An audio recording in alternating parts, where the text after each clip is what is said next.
Assalamualaikum warahmatullahi wabarakatuh. Bismillahirrahmanirrahim. Alhamdulillahirabbil alamin. Allahumma shalli wa sallim ala sayidina Muhammad wa ala alihi wa sahbihi ajma'in. Rabbi shrah li sadri wa yassir li amri wahlul 'uqdatam min lisani yafqahu qawli. Yang kami hormati, yang kami muliakan, mudir dari Pondok Pesantren Ma'had Darul Baitul Quran wal Hadis Negeri 9 Senawang, Malaysia. Juga bil khusus juga kepada pembina Ma'had Abang Haji Kamal, dan juga kepada yang kami hormati juga para ustadz-ustadzah pengajar Al-Quran di Ma'had Baitul Quran wal Hadis Malaysia. Semoga Allah memuliakan kita semuanya, semoga Allah menjadikan kita ahlul Quran semuanya, semoga anak didik kita semuanya bisa meneruskan perjuangan kita untuk mengajarkan Al-Quran di buminya Allah Subhanahu wa Ta'ala ini. Alhamdulillah, sebagai guru kita bersyukur kepada Allah karena kita diberi Allah kesempatan, kita diberi Allah karunia untuk membuat sebuah amal yang tidak akan terputus pahalanya, yaitu dengan mengajarkan ilmu yang insya Allah bermanfaat kepada adik kita, dan ilmu itu pasti akan dipakai seumur hidupnya karena ilmu itu adalah ilmu Al-Quran. Kita mengajarkan kepada anak didik kita bagaimana membaca Al-Quran yang baik dan benar.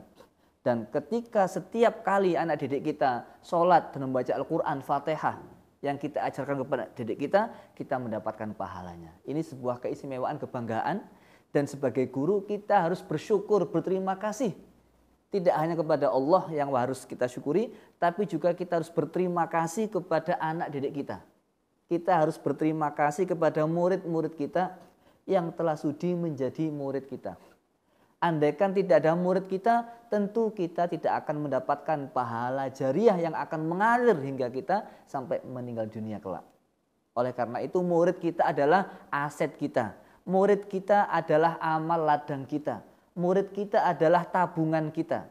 Anak kita, murid kita adalah investasi terbesar, termahal, yang paling berharga yang kita miliki di dunia salah satunya. Oleh karena itu, sebagai guru tidak sepantasnya kita itu marah-marah kepada murid kita.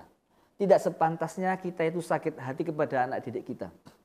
Nah, saya teringat sebuah hadis doa Rasulullah SAW, yang mana doa ini ditaruh di Pigora. Paham Pigora ya? Ditaruh di Pigora di kantornya Syekhul Azhar, Syekh Ahmad Thayyib Hasan. Jadi Syekhul Azhar, Grand Syekh Azhar itu menulis sebuah hadis doa Nabi di ruang kerjanya.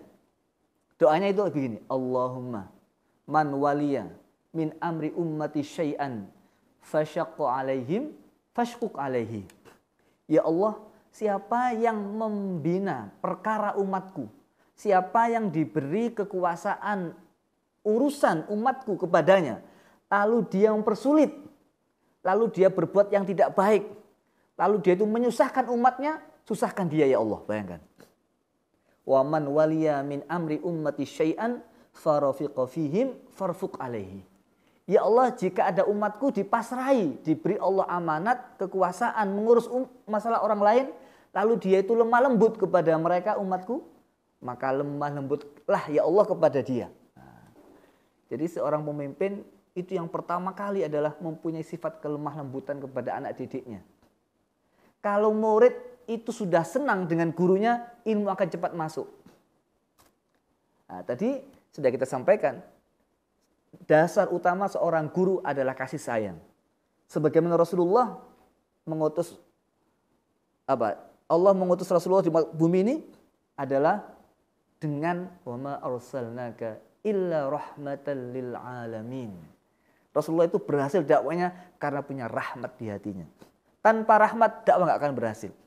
Maka sebagai guru, sifat utama setelah ikhlas adalah rahmah, rifqah, lemah lembut, dan kasih sayang. Ini kunci sumber keberhasilan. Allah berfirman dalam Al-Quran, walau fabima rahmatin minallahi lintalahum walau kunta fazzan ghalidhal qalbi lam faddu min haulik. Jadi andaikan kamu mengajar berdakwah tanpa rahmat dan kamu mengajar berdakwah dengan keras, tentu umat akan lari, tidak akan mau mengikutimu. Itu kata Allah. Ini Rasulullah padahal, apalagi kita. Oleh karena itu saya setiap kali mengajar, guru-guru di Indo juga S2 pasca sarjana, saya mengajar di kampus yang banyak rata-rata guru, selalu saya sampaikan itu. Dalam Al-Quran itu kita basyirau wa nadhira. Basyir itu apa? Kabar gembira, baru nadhira kabar yang menakutkan.